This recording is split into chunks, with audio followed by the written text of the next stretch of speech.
Von der Justiz dann bei eise Spruchmates Lexroth, den haut wie gewinnt alt nees e pur geherzte Spruchperlen zum Beste gött.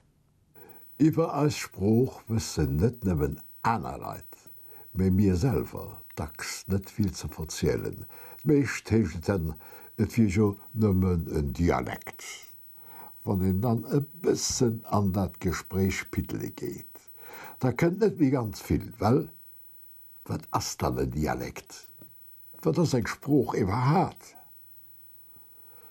Vu den dichtigsten Spruchwissenschaftler vun der Welt vun haut, der Professor Claude Hagege vun der Pariser Sorbonne, huet an engem Gespräch mat der Zeitung Le Monde kurz an deitlich gesot: Il n'y a pas de dialecte, il n'y a que des idiomes, des langues. No dem Urteil brache mir aner eis jo dann net mi weiter ze zermeestre gelieren. Ob Lützeburgicht eng Spruch ass oder nëmmen e sympathische Folklore.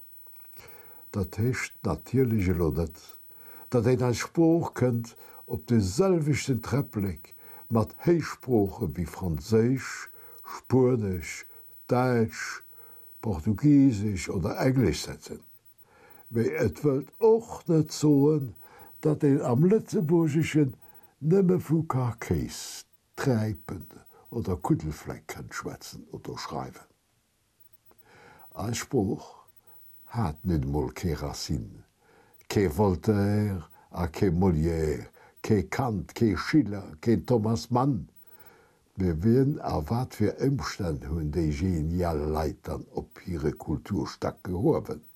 Volk, wat für ein Teil vom Volk.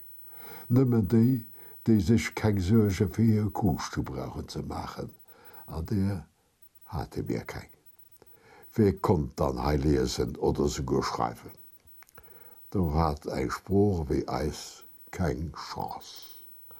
Haut hört sie dabei wie jemals.